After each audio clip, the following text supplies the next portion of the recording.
મોવાલ ગામમાં સામાજિક હોલ અને સુવિધાઓ માટે વડોદરા કલેક્ટરને આવેદનપત્ર પાઠવાયું. મોવાલ ગામમાં અનુસૂચિત જાતિના નાગરિકો માટે સામાજિક અને સાંસ્કૃતિક કાર્યક્રમો હેતુ હોલ અને પાર્કિંગ જેવી સુવિધાઓ ઉપલબ્ધ કરાવવાની માંગ સાથે આજે વડોદરા જિલ્લા કલેક્ટર કચેરી ખાતે આવેદનપત્ર સુપ્રત કરવામાં આવ્યું હતું. રજૂઆત અનુસાર ગામમાં જાહેર કાર્યક્રમો યોજવા માટે યોગ્ય સુવિધાઓ ઊભી કરવા છેલ્લા 4 વર્ષથી મોવાલ ગ્રામ પંચાયત સમક્ષ માંગણી કરવામાં આવી રહી છે. તેમ છતાં પંચાયત દ્વારા જમીન ફાળવણી માટેનો જરૂરી ઠરાવ કરવામાં ન આવતો હોવાનો ગ્રામજનોએ આક્ષેપ કર્યો છે. પંચાયતના ઉદાસીન વલણ સામે નારાજગી વ્યક્ત કરી વહીવટી તંત્ર દ્વારા આ મામલે તાત્કાલિક યોગ્ય હસ્તક્ષેપ કરી સમાજ હિતમાં જરૂરી ઠરાવ પસાર કરાવી સુવિધાઓ ફાળવવામાં આવે તેવી માંગ કરવામાં આવી છે.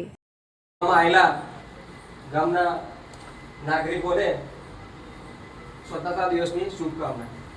આજે ગ્રામ સભાની અંદર અમે પહેલા પણ જે ગ્રામ સભા થઈ એમાં જે અરજી આપી છે એમાં મુવાલ ગામની અંદર જે અનુસૂચિત જાતિના સમાજના લોકો જે રહે છે એમને જે સમસ્યા છે જે બાબા સાહેબ આંબેડકરનો કોમ્યુનિટી હોલ બનાવવા માટે અને સાંસ્કૃતિક સામાજિક પ્રસંગો જાહેર પ્રોગ્રામ કરવા માટેની જે જગ્યાની માગણી અમે કરી, પણ એની અંદર જે ધારા મેન્શન કરવાની હતી એમાં જે પંચાયત ધારાની 1963ની અને 91ની કલમ નંબર 110 અને 93A મુજબ જે પંચાયત ગ્રામ સભા બને એની બહુમતીથી પસાર ઠરાવ થાય છે અને એ જગ્યાની ફાળવણી ગ્રામ પંચાયતની ગ્રામ સભા કરી શકે છે, એ ઓનલાઈન ઠરાવ કરી શકે છે.